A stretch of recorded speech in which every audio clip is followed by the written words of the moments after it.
Сәлеметсіздер ме? Қазақ тілі пәні бойынша жаңартылған оқу бағдарламасы сөйлеу әрекетінің түрлері негізінен оқытылады. Соның бірі оқылым. Оқылым рецептивті, яғни қабылдаушы дағдылар қатарына жатады. Оқылым жазба тілдегі мәтінді түсіну, мәтін тілін сөздер деңгейінде, сөйлеу деңгейінде және тұтастай мәтін деңгейінде түсіну. Оқу бағдарламасында оқылым бөліміне 7 оқу мақсаты берілген. Атап айтқанда, ақпаратты түсіну, мәтіннің стильдік ерекшелігін тану, мәтіннің жанрлық ерекшелігін ажырату, мәтіндерге салыстырмалы анализ жасау, мәтін бойынша сұрақтар құрастыру, оқылым стратегияларын қолдану, әртүрлі ресурс көздерінен қажетті ақпарат алу. Мәтінмен жұмыс 3 кезеңнен тұрады. Мәтін алды, мәтін және мәтіннен кейінгі кезең.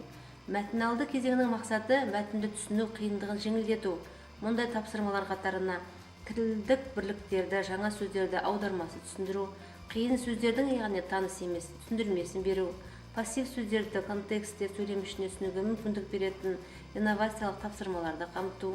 Үшіншіден, экстралингвистикалық факторлар негізінде бөгде мәдениетке қатысты фондық білім құрайтын фактілерді әлеуметтік мәдени түсініктемелер арқылы түсінуге жұмыстары болуы мүмкін. Мәселен, ол автордың өмірбаяны, кейіпкерлер, қоғамдағы тіршілік, тарихи оқиғалар. Мысалы, оқушыға әдептілік және сыпайылық туралы мәтіндер беріледі. Оқушы мәтінді мұқият оқиды.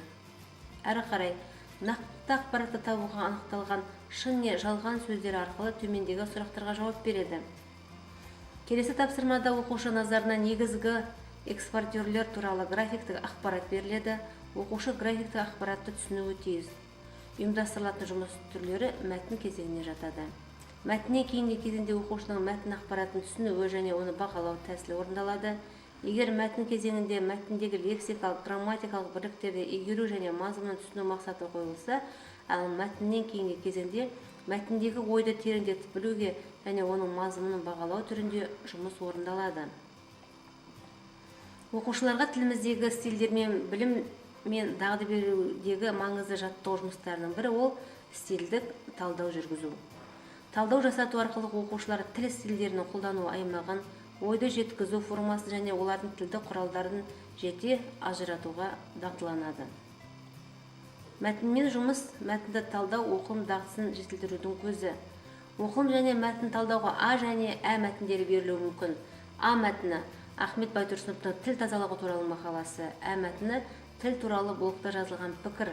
Оқушылар екі мәтіннің тілі мен стилінің формасының ұқсастығы мен айырмашылығын сараптауы тиіс.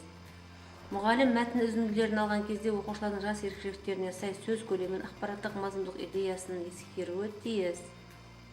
Оқушы мәтіндерді салыстырған кезде екі мәтіннің ұқсастықтары мен айырмашылықтарын табуы тиіс.